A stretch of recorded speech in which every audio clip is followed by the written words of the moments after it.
Hello everyone, কেমন আছেন সবাই? আশা করছি সবাই অনেক ভালো আছেন।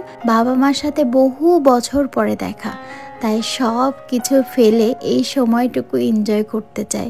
জানি না জীবনে আর এই সময়টা ফিরে পাবো কিনা। বাবা মা আসার পরে আমি তেমন কোনো কাজই করি না, শুধু খাই দাই আর বাচ্চাদের সাথে সময় কাটাই। তাই কেন জানি না সময়ই পাই না।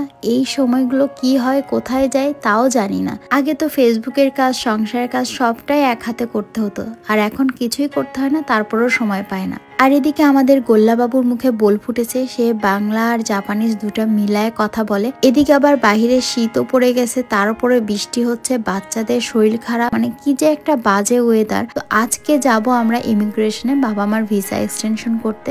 দেখেন সময় কত দ্রুত যায়, তাই না? দেখতে দেখতে বাবা মার জাপানে আসা 3 মাস হয়ে গেল। ওই যে কথায় আছে না যে ঢেকি স্বর্গে গেলেও ধান ভানে, তো মায়েদের কখনোই ছুটি হয় না।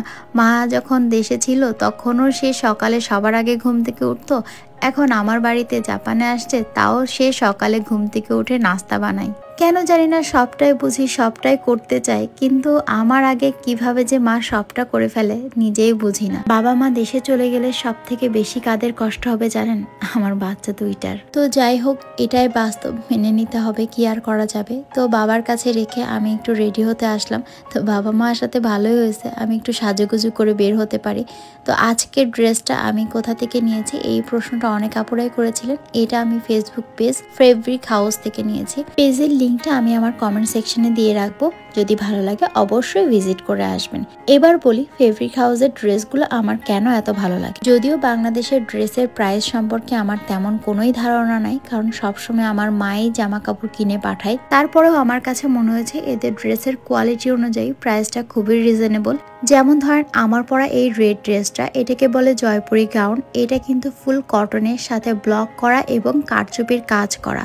আর ঘেরটার কথা তো বলবোই না, ফুল 300 ইঞ্চির ঘের, খুবই আরামদায়ক এবং ফ্যাশনেবল। এবং সাথে এই ড্রেসটার প্রাইস মাত্র 1550 টাকা। তো এই তো সবাই মিলে চলে আসলাম ইমিগ্রেশনে। এখন জানি না ভিসা এক্সটেনশন হবে কি হবে না।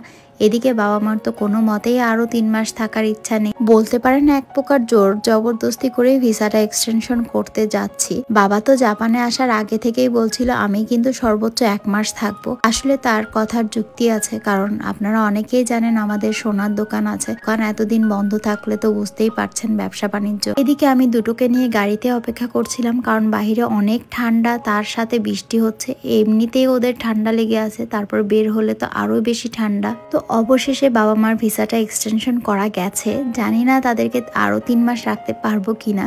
তাদের মনটা তো খুবই খারাপ, দেশের জন্য একেবারেই মন ছুটে গেছে। তো ফেরার পথে সাত্বিক বলছিল যে দিদুনের হাতে সাদা চিকেন খাবে, মানে রোস্ট খাবে। এই জন্য আমি আর সৌমিত্র বের হলাম বাজার করতে। আর এই যে আমার যা কাজ, বড় আয়না দেখলে ভিডিও করতে ইচ্ছা করে। আর এদিকে দুষ্টামি করতে করতে খেয়ালই করিনি যে আমরা অন্য ফ্লোরে চলে গেছি। দেখেন কাণ্ড, বাজারে গেলে যা হয়। গেলাম 1000 টাকার চিকেন কিনতে, কিন্তু 8000 টাকার বাজার করে চলে আসলাম। তো সেটাই দুইজন বলাবলি করছিলাম যে গেলাম চিকেন কিনতে আর কত বাজার করে নিয়ে আসলাম। গুল্লু ফল খেতে খুবই পছন্দ করে, তাই ওর জন্য সবসময় আমরা কিছু না কিছু ফল কিনি। তো আমি ড্রাগন ফল কিনে নিয়ে আসছিলাম, তো মাই ওটা খাওয়াচ্ছিল, আর এদিকে আমি সাত্বিককে SW করাচ্ছিলাম। গোল্লাবাবু তো দিন দিন বড় হচ্ছে আর প্রচন্ড চঞ্চল হয়ে যাচ্ছে, মাকে একেবারেই সহ্য করতে পারে না।